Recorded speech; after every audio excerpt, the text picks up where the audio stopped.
नमस्कार।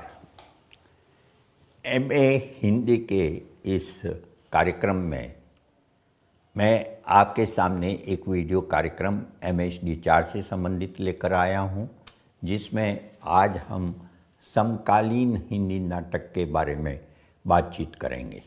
आपके इस पाठ्यक्रम में आपने 4 बड़े नाटक पढ़े हैं और 2 छोटे नाटक भी पढ़े हैं, यानी कि आपने अंधेर नगरी पढ़ा है, स्कंदगुप्त पढ़ा है, आपने जो है अंधा युग पढ़ा है और आधे अधूरे पढ़े हैं। अंधेर नगरी भारतेंदु हरिश्चंद्र का नाटक है, स्कंदगुप्त जयशंकर प्रसाद का, अंधा युग धर्मवीर भारती का और आधे अधूरे मोहन राकेश का नाटक है। इसके अलावा आपने 2 नाटक और पढ़े हैं, एक एकांकी नाटक और एक नुक्कड़ नाटक। एकांकी नाटक जो है वो भुवनेश्वर का लिखा हुआ तांबे के कीड़े है और नुक्कड़ नाटक जो है वो जननाट्य मंच का औरत है, जो सामूहिक रूप से लिखा गया है। तो इस तरह से आप देखेंगे कि ये कुछ नाटक आपने पढ़े। आपने हिंदी साहित्य का इतिहास MHD 6 में हिंदी नाटकों के विकास पर हो सकता है कि कुछ कार्यक्रम देखे हों। अगर आपने हमारे जो पाठ्यक्रम छपे हुए हैं उन्हें पढ़ा हो तो वहाँ भी हिंदी नाट्य परंपरा पर एक अलग से इकाई है। हम आज जो हमारे हिंदी के नाट्य परंपरा है, नाटकों की परंपरा है, आधुनिक नाटकों की जो परंपरा है उस पर विचार करेंगे, खास तौर पर समकालीन हिंदी नाटकों पर। हिंदी नाटकों की जो परंपरा शुरू होती है वो 19वीं शताब्दी से होती है। वैसे भी आधुनिक साहित्य आप जानते हैं कि 19वीं शताब्दी से शुरू होता है और इसकी शुरुआत जो होती है, वैसे नाटकों की शुरुआत हम भारतेंदु हरिश्चंद्र से मानते हैं, लेकिन मेरा अपना विचार यह है कि हम भारतेंदु हरिश्चंद्र पर विचार करने से पहले थोड़ा सा विचार करें पारसी रंगमंच के नाटकों पर। पारसी रंगमंच के नाटक जो है 19वीं सदी में भारत में खेले जाने लगे थे। मुख्य रूप से बम्बई, उसका मुंबई जिसे आजकल कहते हैं, वो उसका मुख्य केंद्र था। और पारसी रंगमंच इसलिए कहा जाता था कि शुरुआत में ये नाटक, जिन लोगों ने इन नाटकों को खेलने के लिए थिएटर बनाए या नाटक मंडलियाँ बनाई, वो पारसी लोग थे और इसलिए उन्हें पारसी थिएटर या पारसी रंगमंच कहा जाने लगा। ये पारसी रंगमंच एक तरह से 1850 से लेकर 1930 तक इसका लगभग समय है, करीबन आप समझिए 80-90 साल का समय है। और इस दौरान में हिंदी में, उर्दू में, गुजराती में, मराठी में, कई भाषाओं में ये पारसी रंगमंच खेले जाने लगे। धीरे धीरे ये हिंदी, उर्दू में ज़्यादा खेले गए और ये पूरे भारत में खेले जाते थे, खासतौर पर उत्तर भारत में तो बहुत इन्हें देखा गया। तो इस तरह से ये पारसी रंगमंच के जो नाटक हैं उनके बारे में हमें जानना इसलिए ज़रूरी है कि यही परंपरा है जो एक तरह से शहर केंद्रित, रंगमंच केंद्रित नाटकों की शुरुआत करता है हिंदुस्तान में। नहीं तो संस्कृत नाटक के बाद एक लंबे समय तक, कई सैकड़ों सालों तक हिंदुस्तान में रंगमंच पर नाटक खेला जाना लगभग बंद हो गया था। लोकनाट्य थे, लोकनाट्य परंपराएं थी और वो बदस्तूर चल रही थी, उसमें कोई कमी नहीं थी। जो 25-26 तरह के लोकनाट्य रूप हैं हमारे यहाँ भारत के लगभग हर क्षेत्र में, वो नाटक खेले जाते थे। लेकिन रंगमंच पर नाटक खेलने की जो समृद्ध परंपरा में संस्कृत में मिलती है, वो एक तरह से पूरे मध्य युग में नहीं दिखाई देती। उसके क्या कारण है उस पर हम यहाँ पर विचार नहीं करेंगे, उसकी आवश्यकता नहीं है। लेकिन हम इस बात को समझ सकते हैं कि 19वीं शताब्दी में एक तरह से रंगमंच केंद्रित नाटक की फिर शुरुआत हुई और उसका श्रेय काफ़ी हद तक पारसी थिएटर को जाता है। पारसी थिएटर के नाटक मनोरंजन के लिए होते थे, मन बहलाव के लिए होते थे।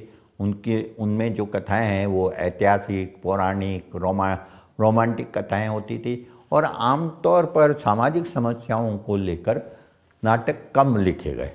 जैसे नल दमयंती की कहानी उसमें पेश की जा रही है, महाभारत की कहानी, लैला मजनू की कहानी, तो इस तरह की कहानियाँ पेश की जाती थी जो पहले से ही काफ़ी लोकप्रिय थी। लेकिन उनके द्वारा हमारे समाज की जो समस्याएं हैं उन समस्याओं को आमतौर पर नहीं प्रस्तुत किया जाता था, और वो इसलिए प्रस्तुत नहीं किया जाता था क्योंकि वो मनोरंजन के लिए थे, लिखे गए नाटक थे और खेले जाते थे। लेकिन ये ध्यान देने की बात है कि ऐसा बिल्कुल नहीं है कि पारसी थिएटर के नाटक जो है बिल्कुल भी सामाजिक समस्याओं को लेकर नहीं लिखे गए। आगा हसर कश्मीरी का जो यहूदी की लड़की नाटक है वो दरअसल है तो यहूदी समाज के बारे में, लेकिन ये अप्रत्यक्ष रूप से हिंदुस्तान में हिंदू और मुसलमानों के आपसी संबंधों को व्यक्त करने वाला नाटक है, और एक तरह से हिंदू मुसलमानों के बीच एकता को एक तरह से यह रेखांकित करता है। ये कहता है कि अगर किसी समाज को जिंदा रहना है तो उसके विभिन्न समुदायों के बीच में जो है वो एकता होना बहुत ज़रूरी है। उर्दू की परंपरा से आए हुए नाटककार ज़्यादा थे, लेकिन इसकी भाषा जो थी वो इस तरह की थी कि अगर जैसे नारायण प्रसाद बेताब एक बहुत ही प्रसिद्ध पारसी थिएटर के नाटककार थे और वो उर्दू परंपरा से आए थे, जैसा कि उनके उपनाम से भी मालूम होगा। लेकिन ध्यान देने की बात है कि महाभारत जो नाटक उन्होंने लिखा, उस महाभारत के संवाद जो है वो महाभारत के अनुरूप है, यानी कि उसमें उर्दू ज़बरदस्ती नहीं घुसाई गई है या अरबी फारसी के शब्द नहीं घुसाए गए। तो विषय के अनुसार उसमें जो है भाषा का प्रयोग किया जाता था, और भाषा आमतौर पर बोलचाल की भाषा होती थी।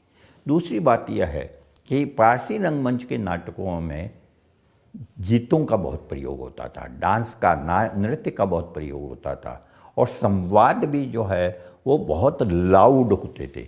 ये सब विशेषताएं आप बाद में देखेंगे कि हिंदी का जो लोकप्रिय सिनेमा विकसित हुआ, जिसकी परंपरा दरअसल पारसी थिएटर से जुड़ती है, उसमें भी हम ये सब विशेषताएं देखते हैं शुरू के दशकों में। तो इस तरह से आप देखेंगे कि ये पारसी रंगमंच जो एक व्यावसायिक रंगमंच था, मनोरंजन के लिए था, और इसे हिंदी साहित्यकार बहुत अच्छी परंपरा नहीं समझते थे। इसे नाटकों की साहित्यिक परंपरा के लिए खतरनाक समझते थे।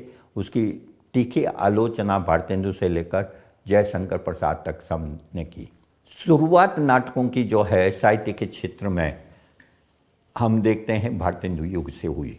भारतेंदु युग के लगभग सभी भारतेंदु मंडल के लेखक थे, उन्होंने नाटक लिखे। स्वयं भारतेंदु हरिश्चंद्र ने बहुत सारे नाटक लिखे, पौराणिक विषय पर, ऐतिहासिक विषय पर, धार्मिक विषय पर। भारतेंदु की विशेषता यह थी कि उन्होंने नाटकों पर शास्त्रीय ढंग से विचार भी किया। उन्होंने नाटक नाम का एक लंबा लेख भी लिखा, और इसी तरह से उन्होंने एक नाटक मंडली भी बनाई और खुद नाटक का मंचन भी किया नाटकों का, और अभिनय भी किया। तो वो इस बात को समझते थे कि अगर अच्छे नाटक लिखे जाने हैं तो उसका रंगमंच पर प्रस्तुत किया जाना बहुत ज़रूरी है। रंगमंच पर प्रस्तुत करने पर ही नाटक सफलता मिलती है। नाटक पढ़ने के लिए नहीं होता, बल्कि नाटक खेलने के लिए होता है।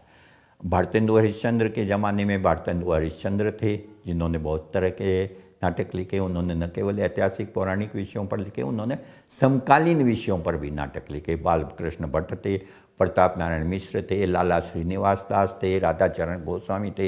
ये उस युग के प्रमुख नाटककार थे, और बहुत सारे नाटक जो है वो रिवाइवलिस्ट किस्म के हैं, अंधराष्ट्रवादी भी है, पुनरुत्थानवादी भी है, लेकिन निश्चित रूप से नाटकों की शुरुआत की। उसके बाद भारतेंदु युग के बाद में जो दूसरे सबसे महत्वपूर्ण दौर नाटकों का आता है वो है जयशंकर प्रसाद का समय। प्रसाद युगीन नाटक, ये जो आप कम से कम समझ सकते हैं कि 1910 से लेकर 1935-40 तक का समय है, वो जयशंकर प्रसाद का समय है। जयशंकर प्रसाद ने बहुत तरह के नाटक लिखे। जयशंकर प्रसाद के नाटकों के बारे में जैसा आप स्कंदगुप्त पर बातचीत करते हुए सुना होगा, पढ़ा होगा, प्रसाद के नाटक जो है वो रंगमंच को ध्यान में रखकर नहीं लिखे गए। उनका यह मानना था कि नाटक जो है वो रंगमंच के अनुसार नहीं होने चाहिए, बल्कि रंगमंच को नाटकों के अनुसार होना चाहिए। निश्चित रूप से उनकी ये मान्यता जो है वो शायद संस्कृत नाटकों की परंपरा के कारण है, या जो भी हो, क्योंकि वो पारसी नाटकों को पसंद नहीं करते थे, पारसी रंगमंच को। इसलिए उन्होंने जो इस तरह के नाटक लिखे, वो नाटक जो है उन्हें रंगमंच पर खेलना बहुत ही मुश्किल काम था, बहुत ही चुनौतीपूर्ण। क्योंकि उनके, अब जैसे स्कंदगुप्त को जो आपके पाठ्यक्रम में है, उसमें 25 से ज़्यादा पात्र हैं। एक नाटक में 25 पात्रों को संभालना बहुत ही मुश्किल होता है। इसी तरह से उसमें 5 अंक हैं, लेकिन 5 अंक के साथ में प्रत्येक अंक में 6 या 7 दृश्य हैं, यानी कि कुल 33 दृश्य हैं। अगर आप एक नाटक को मंच पर खेलेंगे तो उसके 33 दृश्यों का मतलब है 33 बार वो बीच में रुकेगा, और एक दृश्य से दूसरे दृश्य में जब वो वापस शुरू होगा तो बीच में कम से कम 3-4 मिनट लगेंगे। तो वो नाटक जो 2 घंटे के अंदर समाप्त हो जाना चाहिए, हो सकता है कि 6-7 घंटे में भी समाप्त होना मुश्किल हो। और उसके साथ क्या दिक्कत है कि उनके जो नाटक हैं उनके दृश्य बदलते रहते हैं। कभी एक जगह नाटक चल रहा है, राज दरबार में चल रहा है, फिर वो सड़क पर मतलब युद्ध के मैदान में आ जाता है, कभी जंगल में चला जाता है।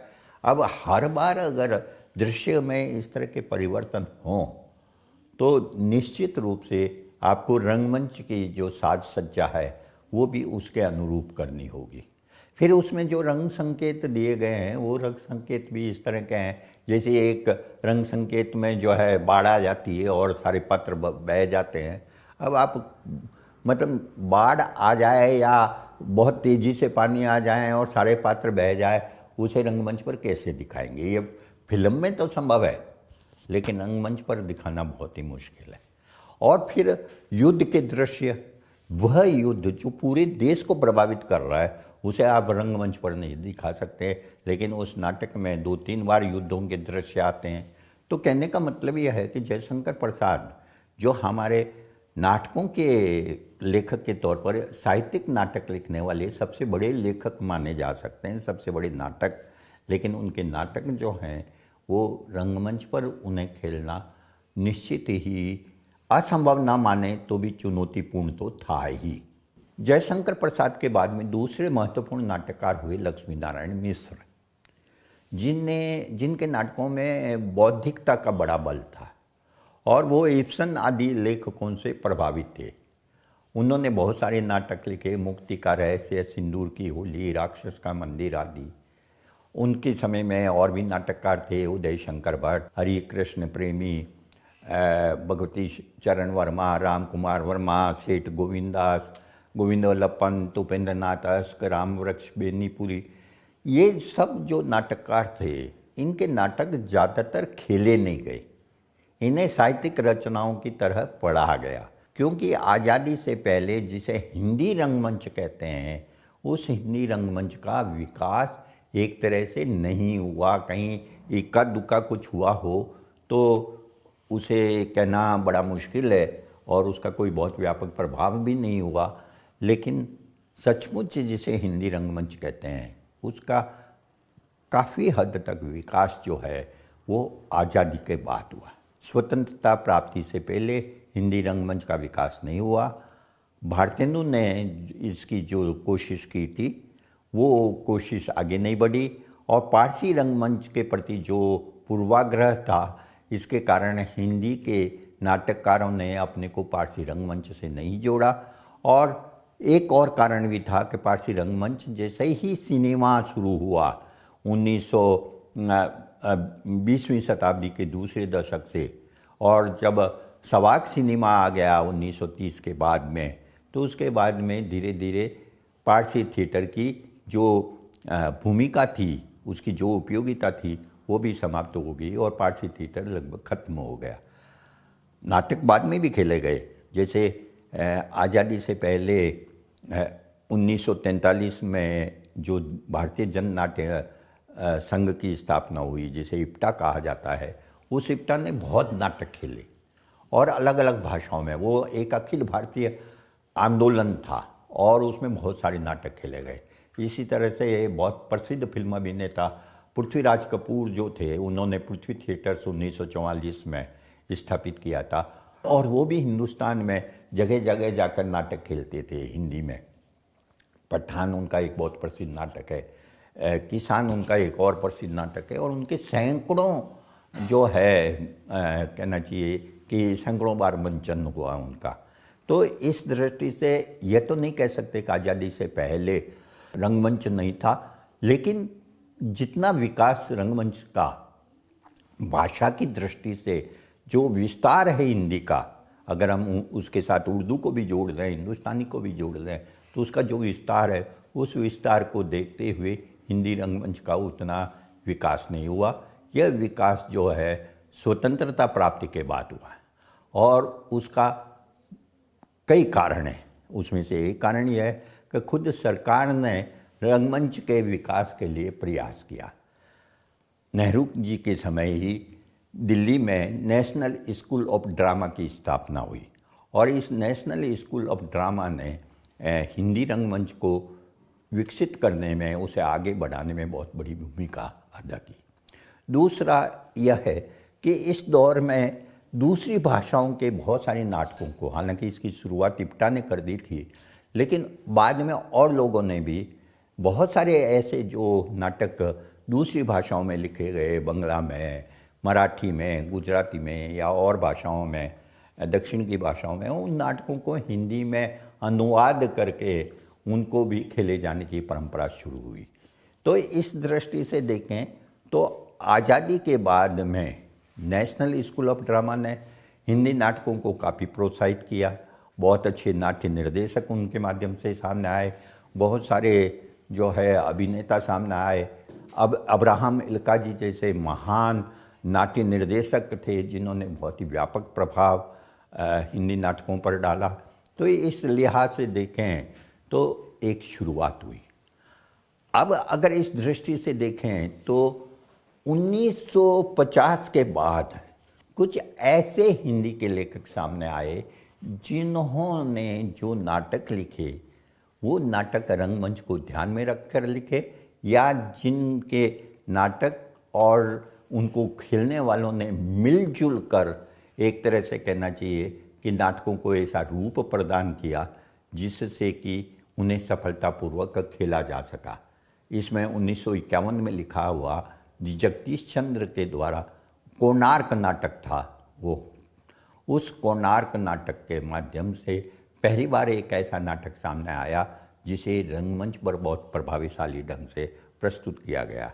उसके 3 साल बाद 1954 में धर्मवीर भारती का अंधा युग नाटक जो है वो रंगमंच पर बहुत ही सफलतापूर्वक खेला गया। धर्मवीर भारती का अंधा युग आपके पाठ्यक्रम में भी है। फिर मोहन राकेश का आषाढ़ का एक दिन जो 1958 में आया, वो भी रंगमंच पर बहुत सफलतापूर्वक खेला गया। इन तीनों नाटकों की विशेषता यह थी कि ये नाटक लिखे जाने के बाद खेले गए और उन्हें मंच पर मंचित किया जाने से लोकप्रियता मिली, न कि नाटक के रूप में, जैसे कि जयशंकर प्रसाद के नाटक लोकप्रिय हुए पढ़े जाने के बाद। लेकिन ये नाटक खेले जाने के बाद लोकप्रिय हुए और खेले जाने के बाद लोकप्रिय होने के कारण उन्हें पढ़ा भी गया और आज भी उन्हें खेला जाता है। आषाढ़ का एक दिन या अंधा युग या आधे अधूरे और बहुत सारे जो नाटक और लोगों ने लिखे, उन नाटकों की सफलता यही है कि वो रंगमंच पर सफलतापूर्वक खेले गए।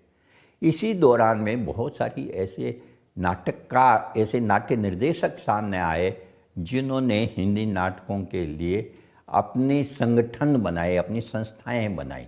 जैसे जो बाद में फिल्म अभिनेता भी बने, ओम शिवपुरी, उन्होंने दिशांतर नाम की एक संस्था बनाई थी। बहुत सारे लोग, बंसी कौल हैं, राम गोपाल बजाज हैं, बहुत सारे जो बड़े नाम हैं, उन सब लोगों ने अपने नाटक मंडलियाँ बनाई और उन्होंने नाटक खेले।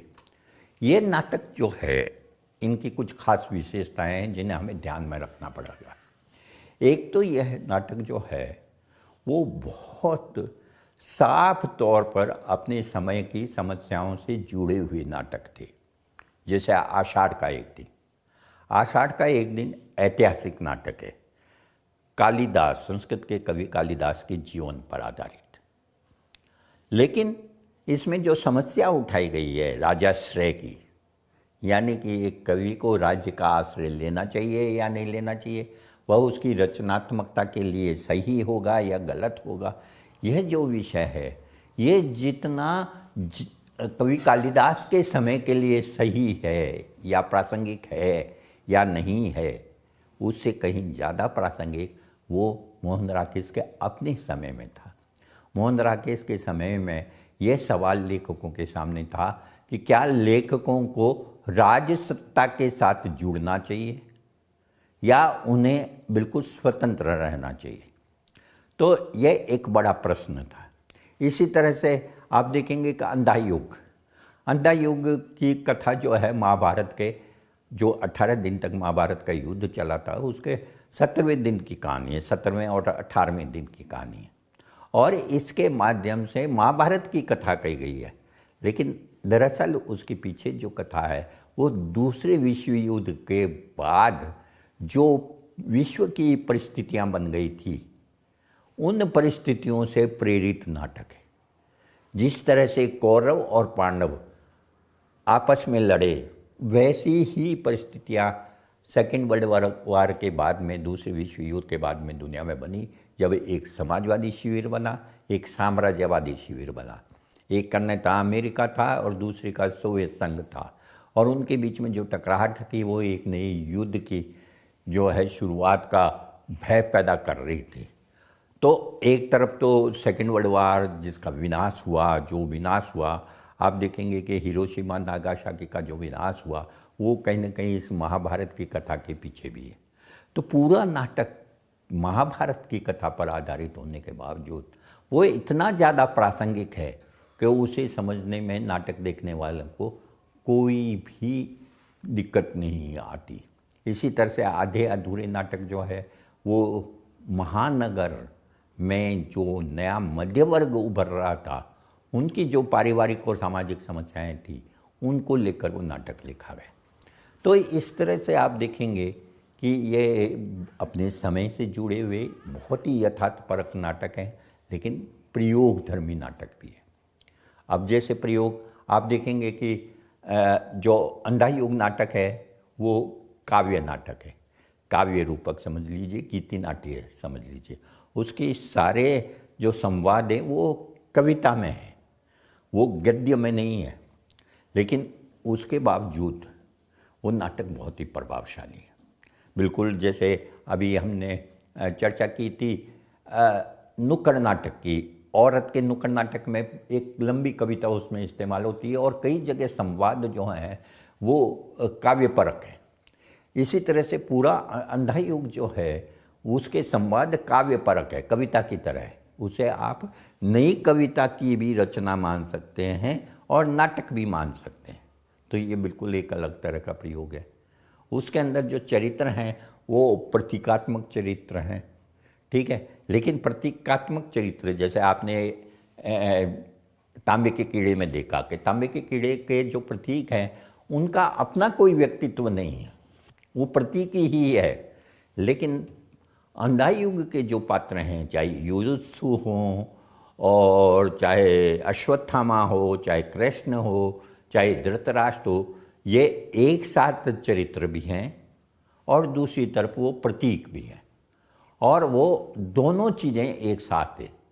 और चरित्र के रूप में उनके चारित्रिक विशिष्टता हमारे सामने उभरती है, तो प्रतीकात्मक अर्थ भी हमारे सामने उभरता है। तो ये कई तरह के प्रयोग इसके अंदर, भाषा के स्तर पर, कथानक के स्तर पर, पात्रों के स्तर पर, जैसा मैं बता चुका हूँ आधे अधूरे के अंदर जो 5 पुरुष पात्र हैं, वो 5 पुरुष पात्र को सिर्फ एक अभिनेता के द्वारा खिला जाता है, और कोई भी एक पुरुष पात्र मंच पर एक समय में केवल एक पुरुष पात्र रहता है, दूसरा पुरुष पात्र नहीं रहता। जब दूसरा जाता है तब मतलब जो एक चला जाता है दूसरा आता है, यानी कि एक समय में सिर्फ एक ही पुरुष पात्र मंच पर रहता है। लेकिन उसके बावजूद कहीं भी अटपटा नहीं लगता, कहीं भी ऐसा नहीं लगता कि ये जो है कुछ इसमें ढीलापन है नाटक में। तो ये सब विशेषताएं जो है ये इस दौर के नाटकों की विशेषता है कि वो बहुत ही प्रयोगात्मक नाटक है और उसमें तरह तरह के प्रयोग किए गए हैं। ऐतिहासिक नाटक भी लिखे गए, पौराणिक नाटक भी लिखे गए, लेकिन समस्या मूलक और यथार्थपरक नाटक भी लिखे गए, प्रयोग किए गए और तरह तरह के प्रयोग किए गए। और इस लिहाज से अगर इन नाटकों को देखें तो हमें जो है कई तरह के प्रयोग वाले नाटक हमें दिखाई देंगे। कुछ प्रयोगात्मक या प्रयोगधर्मी नाटकों की चर्चा हम कर सकते हैं, जैसे लक्ष्मी नारायण लाल का व्यक्तिगत, नरेंद्र कौले का शंभू की हत्या, एक और इस दौर के बहुत ही प्रसिद्ध नाटककार सुरेंद्र वर्मा का आठवां सर्ग या सूर्य की अंतिम किरण से सूर्य की पहली किरण, शंकर शेष का अग्निलेख और एक और द्रोणाचार्य, हमीदुल्ला का दरिंदे, गंगा प्रसाद विमल का आज नहीं कल, लक्ष्मीकांत वर्मा का अपना अपना जूता, शुतुरमुर्ग का ज्ञानदेव अग्निहोत्री का शुतुरमुर्ग, सर्वेश्वर दयाल सक्सेना का बकरी, मुद्रा राक्षस का मरजीवा और तिलचट्टा, रमेश बख्शी का देवयानी का कहना है। तो आप देखेंगे कि कई तरह के नाटक इस दौरान में लिखे, तरह तरह के प्रयोग हुए, यथार्थवादी नाटक भी लिखे गए, प्रयोगधर्मी नाटक भी लिखे गए और कई तरह के प्रयोग हुए, रंगमंच की दृष्टि से, कथानक की दृष्टि से और चरित्रों की दृष्टि से, भाषा की दृष्टि से। एब्सर्ड नाटक भी लिखे गए। ऐसा नहीं है कि एब्सर्ड नाटक सिर्फ भुवनेश्वर ने लिखे हों, विपिन कुमार अग्रवाल ने लिखे, लक्ष्मीकांत वर्मा ने लिखे, तो बहुत तरह के नाटक लिखे गए।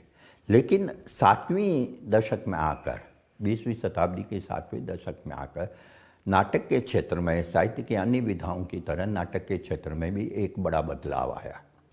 वो यह है कि एक बार फिर से प्रगतिशील और जनवादी लेखन होने लगा। प्रगतिशील और जनवादी लेखन का मतलब है कि जनवादी नाटक इस दौर में लिखे गए। इस जनवादी नाटक की जो इन्होंने अपने को जोड़ा भारतीय जन नाट्य संघ, इप्टा, जो आज़ादी से पहले का संस्थान था, जो अभी चल रहा था कई भारत के कई इलाकों में, उससे अपने उस परंपरा से अपने को जोड़ा है। और इनका उद्देश्य जो था वो लोगों के बीच में राजनीतिक सामाजिक जागृति पैदा करना था। ये एक अखिल भारतीय नाटक कहना चाहिए आंदोलन था, इसलिए इसमें हिंदी में भी नाटक लिखे गए, बंगला में लिखे गए, उर्दू, मराठी और भारत की लगभग सभी भाषाओं में इस दौरान में नाटक लिखे गए। इन्होंने दोनों तरह के नाटक खेले, रंगमंच पर भी नाटक खेले इन्होंने, और कहना चाहिए कि नुक्कड़ नाटकों की शुरुआत भी एक तरह से जनवादी नाटकों के माध्यम से हुई। ये जो हम जिस नुक्कड़ नाटकों की चर्चा हमने की है वो दरअसल जनवादी नाटक परंपरा का ही हिस्सा है। तो इस लिहाज से कह सकते हैं कि ये जो जनवादी नाटक है उसकी एक लंबी परंपरा हमें दिखाई देती है। नया उभार जो है वो 7वें दशक से हमें दिखाई देता है। इस दौरान में नए नाटक लिखे गए। इसके अलावा दूसरी भाषाओं में लिखे गए नाटकों के अनुवाद होकर भी हिंदी में नाटक खेले गए, जैसे गिरीश कर्नाड के नाटक, विजय तेंदुलकर के नाटक, बादल सरकार के नाटक इस दौरान में काफ़ी खेले गए। और भी कई सारे लेखकों के नाटक जो है खेले गए। कई पुराने नाटक जैसे अंधेर नगरी कई रूपों में इस दौरान में खेला गया और नया प्रयोग हुआ। इसी तरह से जो साहित्यिक रचनाएं थी, कहानियाँ और उपन्यास आदि, जैसे प्रेमचंद की बहुत सारी कहानियाँ नाट्य रूप में रूपांतरित होकर खेले गए। तो इस तरह से आप देखेंगे कि इन्होंने 3 काम किए। नए नाटक खेले, लिखे गए, जो पुराने नाटक थे उनको खेला गया, अन्य भाषाओं में लिखे गए नाटकों के अनुवाद किए गए, और जो साहित्यिक रचनाएं थी उनका भी नाट्य रूपांतरण इस दौरान में हुआ। तो इस तरह से ये जनवादी नाटक जो है उसकी एक परंपरा हमें इस 7वें 8वें दशक में हमें देखने को मिलती है। एक और चीज़ जो हम देखते हैं इस जनवादी नाट्य परंपरा में कि इनका संबंध भी अपने दौर के राजनीतिक सामाजिक आंदोलनों से बहुत गहरा था, जैसे नुक्कड़ नाटक का था। इस दौर में जो राजनीतिक और सामाजिक आंदोलन चल रहे थे उसी को आमतौर पर इन नाटककारों ने अपने नाटकों का विषय बनाया, जैसे कि किसानों के आंदोलन, मजदूरों के आंदोलन, बेरोजगारों के आंदोलन, युवाओं के आंदोलन। इसी तरह से जो राजसत्ता का चरित्र है उसको उजागर करना, इसी तरह से मध्य वर्ग के अंदर जो मध्य वर्ग की कमजोरियां हैं उनको सामने लाना, स्त्री जीवन की जो विडंबनाएं हैं उनको सामने लाना, ये सब इन सब विषयों पर इस दौर में तरह तरह के नाटक लिखे गए। और ये जनवादी नाटक की सफलता थी कि उन्होंने इस तरह के नाटक लिखे जो सामाजिक दृष्टि से बहुत ही प्रासंगिक थे और जिन्होंने जो है समाज में बदलाव के लिए बहुत ज़रूरी था ऐसे विषयों को उठाना जिससे कि समाज में बदलाव आए और समाज पर प्रभाव हो। इस दौर के जो प्रमुख नाटककार थे उसमें भीष्म सानी, उपेंद्र नाथ अश्क, शरद जोशी, मुद्रा राक्षस, मणिमधुकर, रमेश उपाध्याय, असगर वजाहत आदि बहुत सारे नाटककार हैं। भीष्म सानी का हानुष नाटक जो है या उपेंद्र नाथ अश्क का अंजो दीदी, शरद जोशी का अंधों का हाथी, एकता गदा, मुद्रा राक्षस का मरजीवा और तिलचट्टा जिसकी पहले भी चर्चा कर चुका हूँ, मणि मधुकर का खेला पोलमपुर, रमेश उपाध्याय का गिरगिट। ये गिरगिट नाटक जो है रमेश उपाध्याय का, ये दरअसल चेखव की एक कहानी से प्रेरित होकर लिखा गया नाटक है। इसी तरह से पेपरवेट, भारत भाग्य विधाता, असगर वजाहत का नाटक इन्ना की आवाज़ और जिन लाहौर नहीं देखिया, जिन लाहौर नहीं देखिया तो बहुत बार खेला गया है और बहुत तरह से खेला गया है और न केवल हिंदुस्तान में बल्कि हिंदुस्तान के बाहर भी खेला गया। तो इस तरह से आप देखेंगे कि ये जो नाटक हैं समकालीन हिंदी नाटक, उसका पूरा परिदृश्य जो है वो एक तरह से कहना चाहिए कि हमारी जो नाटकों की परंपरा है हिंदी में उसको हमारे सामने लाता है। नाटक बहुत लिखे गए, नाटककार बहुत हुए, बहुत अच्छे नाटक भी लिखे गए, लेकिन संख्या में कम। जिस तरह की लोकप्रियता आषाढ़ का एक दिन, अंधा युग या आधे अधूरे को मिली, उतनी लोकप्रियता शायद दूसरे नाटककारों को नहीं मिली। हाँ, कुछ नाटक ज़्यादा खेले गए, जैसे अनुष ज़्यादा खेला गया या रमेश उपाध्याय के गिरगिट वगैरह भी काफ़ी खेले गए, या असगर वजाहत का जिन लाहौर नहीं देखा बहुत अधिक खेला गया। लेकिन कुल मिलाकर हम अगर देखें तो ये हिंदी में हिंदी नाटक की परंपरा जो है वो साहित्य की अन्य विधाओं की तुलना में कमज़ोर है।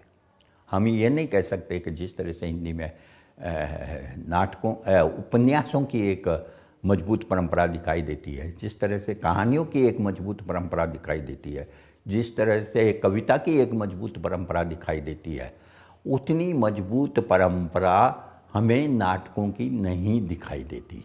हिंदी में जो नाटककार हैं, जैसे कन्नड़ भाषा के गिरीश कर्नाड का उदाहरण लें, या मराठी के विजय तेंदुलकर का उदाहरण लें, या बंगला के बादल सरकार का उदाहरण लें, इनकी पहचान जो है वो नाटककार के रूप में, और वो नाटककार के रूप में ही प्रतिष्ठित है, और उनके लिखे हुए नाटक बहुत सारी भाषाओं में अनुदित होकर खेले गए। लेकिन हिंदी में अपवाद रूप में शायद हम कह सकते हैं कि मोहन राकेश अकेले ऐसे नाटककार हैं जिन्हें ज़्यादातर लोग नाटककार के रूप में जानते हैं। लेकिन ज़्यादातर जो हिंदी में नाटक लिखने वाले लोग हैं उन्हें कथाकार के तौर पर जानते हैं, कहानीकार के तौर पर, उपन्यासकार के तौर पर, और ये भी जानते हैं कि भाई वो नाटक भी लिखते हैं। इसी तरह से असगर वजाहत जिनका बहुत प्रसिद्ध हुआ नाटक, जिन लाहौर नहीं देखा लेकिन वो उपन्यासकार और कहानीकार के तौर पर भी जानते हैं। तो हिंदी में नाटकों की ये जो परंपरा है, ये बहुत नाटक लिखे जाने के बावजूद इतनी मजबूत नहीं है जो जितनी मजबूती की आवश्यकता थी। लेकिन इसकी एक बड़ी वजह यह नहीं है कि प्रतिभा की कमी थी, बल्कि इसकी वजह है कि हिंदी में किसी भी कारण से सही रंगमंच उस ढंग से विकसित नहीं हुआ जिस ढंग से हिंदी रंगमंच को विकसित करने की आवश्यकता थी या होना चाहिए था।